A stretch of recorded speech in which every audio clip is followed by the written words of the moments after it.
welcome to SVG-TV News and Sports for Wednesday, June 4th, 2025. I am Rochelle Batiste with the details.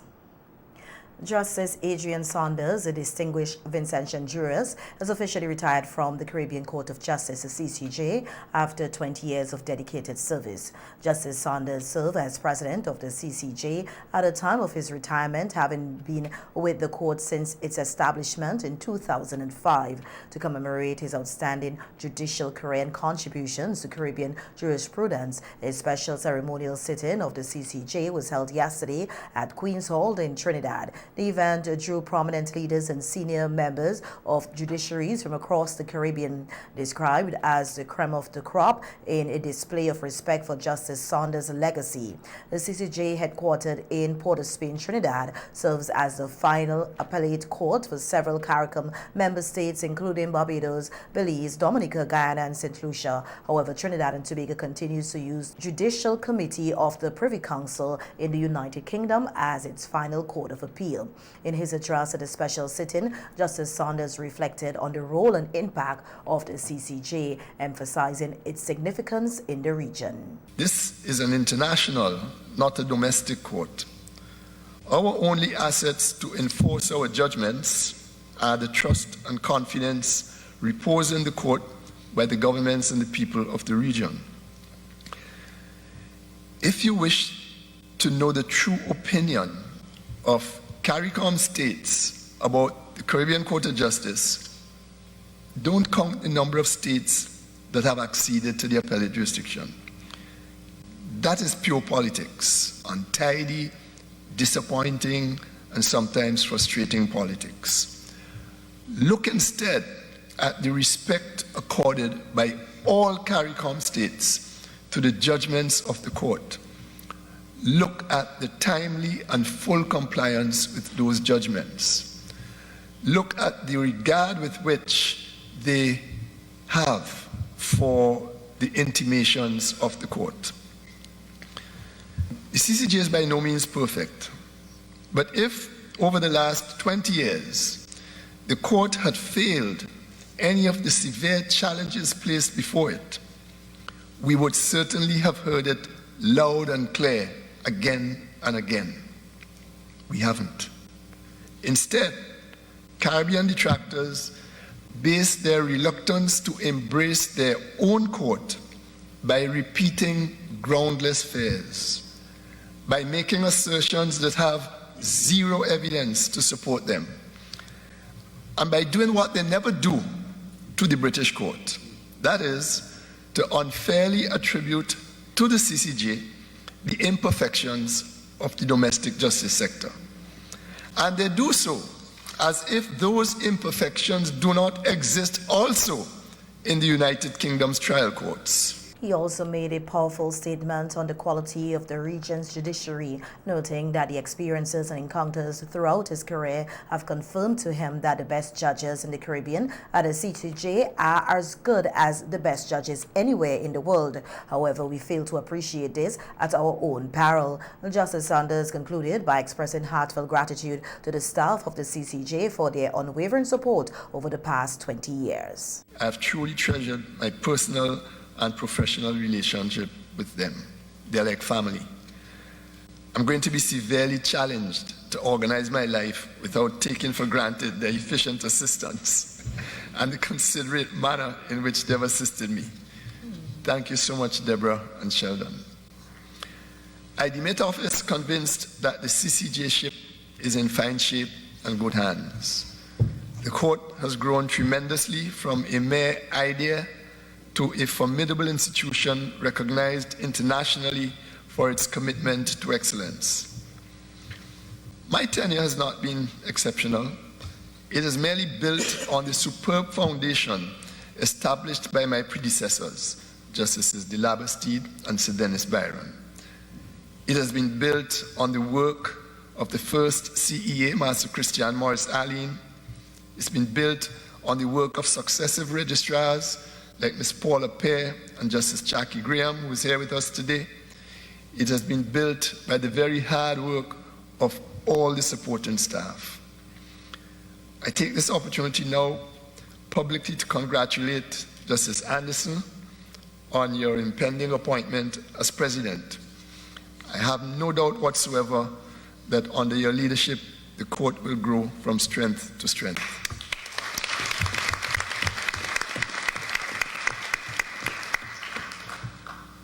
I also acknowledge the deep and abiding support I have received, particularly since I became president, from all the judges of the court. Thank you so much for your support and loyalty. His retirement marks the end of an era for the Caribbean Court of Justice, which has grown under his leadership into a symbol of judicial independence, regional integration, and legal excellence. Meanwhile, on the radio today, Prime Minister Dr. Ralph Gonsalves expressed a deep admiration for Justice Saunders, with whom he had worked closely and appeared before in various legal matters. Phenomenal career, my dear friend. And I'm hoping that he will write a biography, an autobiography of his experiences, his life experiences. He was an outstanding judge here in the OECS and acting Chief Justice, and of course Justice on the CCJ, and then finally the pinnacle of the legal profession, the judicial profession in the region, to be president of the CCJ. I never appeared before him at the CCJ, but I appeared before him when I was a lawyer, when he practiced as a judge. Appeared before him in jurisdictions, in the OECS jurisdictions. And of course, I appeared alongside him as a colleague, and he and I were also on different sides in matters. The Prime Minister said that while they have had disagreement on the death penalty issue, he said that St. Vincent and the Grenadines could do well with his intellect. Don't agree with his reasoning on the issue of the death penalty. I think that's a matter which should be left to the legislature. I think it's judicial overreach. But at one stage, I thought it was sound reasoning. I've come to reflect more maturely on it. But people can disagree on particular things. But he has been an outstanding Vincentian, and we have to make use of him because he's still at the top of his intellectual powers. Justice Saunders is widely recognized for his efforts to strengthen the Caribbean legal system, advocate for constitutional reform, and promote access to justice across the region. In other local news now, we hear that opposition member of parliament for Central Kingston and a senior figure in the New Democratic Party, Sinclair Leacock, has announced that this will be his final bid to represent the constituency. He made a declaration during the village meeting in Green Hill in Central Kingston last evening, where he reaffirmed his commitment to not only winning the seat, but helping the NDP form the next government. Leacock emphasized that a victory will allow him to deliver fully on the promises he has made to his constituents over the years. I have to run this one last time, because there's a gulf that separates them from us. It's night and day. Dr. Friday, I go win my seat again. I go win my seat again. And when I win, I want to give me a big job in the government. Because as I can say, for over 20 years, I've been promising my people of Central Kingston to do some good things for them. You see, just up the old hill here, it's called the Tractor Road. You have a place up there, if you turn right and you go in the Sockole, Sockole. I bring a question about that in Parliament. When the sun shining, it look one way. When rain come, it look another way. Among the key pledges Laycock made was the establishment of a $50 million processing plant in Green Hill once the NDP takes office. He stated that the facility will boost local economic development and provide opportunities for farmers, entrepreneurs, and small businesses. Constituency, and I know we're going to get some fighting. So you, Green Hill people, you're back up major too, you know, because one Friday gave me the big work. I need back in. I already said that the party must put down a $50 million processing plant right at the back there where the Liberty Lodge boys are staying now. We want a piece of land to put down a factory. If that goes there with an investment of $50 million, which we won't have to borrow, every man, jack, woman, and child in Green Hill have work. All the ginger will be processed. All the other will be processed.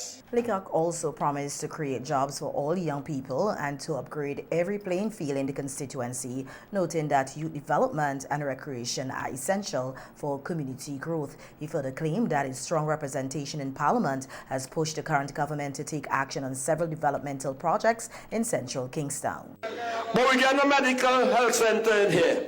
It won't be in shops. They don't pay Clark them for the land. And they're going down there in Lodge Village, just above Old Montrose. Major brought that for the people of Central Kingston. You can be guaranteed that all of the playing fields will be playing fields. In other words, you can play on the field. It's not a clearance. Because I see the young guy, he took out a picture over lava height without realizing that the background of the cattle grass that they don't trim. And he calling that's not a field, that's a clearance. Laycock has represented Central Kingston since 2010. Calypsonian has officially kicked off their stage performance for the season, with the graduate Calypso tent hosting its first show last evening at the Russell's Auditorium.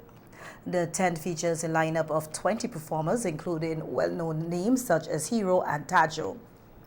Prime Minister Dr. Ralph Gonsalves, a known fan of Calypso music, on radio today commented on the performances, noting that he missed the event but followed the developments closely. He also issued a word of caution to Calypsonians about the importance of avoiding defamation and libel in their lyrics. Mansick also has one which I've been hearing. You have been playing it on your station, which is also a good one. Of course, those are supportive of the comrade, but you will have some which would criticize me, as it is in a democracy. I don't worry about that. Is when you go from criticism to defamation and vulgar abuse and defamation. Well, those are, you're going outside the law now. Right. You could criticize me without vulgarly abusing me. You could criticize me without defaming me. The Prime Minister specifically referenced lyrics from some performers that make allegations against him. In this nation, there's a lot of confusion and plenty corruption. And comrade is the one who getting involved in all of that and botheration. You know, well, I ain't corrupt. What confusion I'm involved in myself in? Well, to say I'm involved in confusion or botheration, that's not defamation. But if you say I'm corrupt, that's defamation. It's false. It's not true, and that reduces my esteem and character and reputation in the eyes of right-thinking people. The Calypso season continues tonight with more performances scheduled at the Russell's Auditorium as Calypsonians compete for spots in the national competition and aim to connect with audience through music commentary and wit. The 48th anniversary of Fishermans Day in St. Vincent and the Grenadines will be celebrated on Monday, June 9th, 2025 at the Calico Fisheries Complex. This annual event honors the invaluable contribution of the nation's fisherfolk to food security, culture, and the economy. Winsbert Harry, president of the National Fisherfolk Organization, is encouraging all fishermen and members of the public to participate in the day's festivities. He emphasized the importance of unity within the fishing community, particularly in the face of the many challenges that fishers continue to face, from rising fuel costs to the impacts of climate change. I want to encourage persons in St. Vincent and the Grenadines to come and celebrate with the fisher folks of this country. I know it has been a challenging year for us, the fisher folks, in carrying out some of our fishing activities. I must say, we are faced with the Sahara dust, we are faced with the impact of sargassum weed. The weather pattern is different than before. The seas are more rough, the current are more moving, more north, easterly from us. So we are not seeing the kind of fish that we used to see before. But on June 9th, I want to encourage persons to come and interact and speak with the fisher folks. I also want to encourage the fisher folks to interact with the persons in the nation to share information and feedback. One of the event's major highlights is the annual fishing competition, which is expected to be more competitive than ever. Harry noted that larger prizes will be awarded this year across all major categories: Class 1 large boats, Class 2 small boats, and beach seine fishing. This year, the winner of Class 1 will be getting a 60 Suzuki horsepower engine. Class 2, a 40, and the beach seine will be getting a 30. This has been a boost in terms of price because this has been the first time that 3 engine will be given away on Fisherman's Day.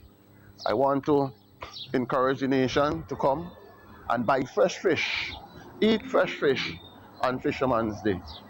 I also want to encourage the fisher folks to be reasonable in how they sell the fish to the public, that persons may buy fish at a reasonable rate, and all fish will be sold. We don't want no one to leave without fish. This year's celebrations is held under the theme Catalyzing Sustainable Fisheries and Responsible Aquaculture Action for People, Ocean and Climate. The theme reflects the nation's growing focus on sustainable marine practices, balancing economic livelihoods with ocean health and climate resilience. Fisherman's Day has long been more than a competition. It's a family event that includes cultural performances, educational exhibitions, food stalls, and community awards organized by the Ministry of Agriculture, Forestry, Fisheries, Rural Transformation, Industry, and Labor. The celebration also serves to raise public awareness on issues like overfishing, marine pollution, and the importance of conservation. As the nation gears up for the 48th edition, organizers hope to attract broader participation and foster greater appreciation for the crucial role that fisherfolk play in building a sustainable blue economy.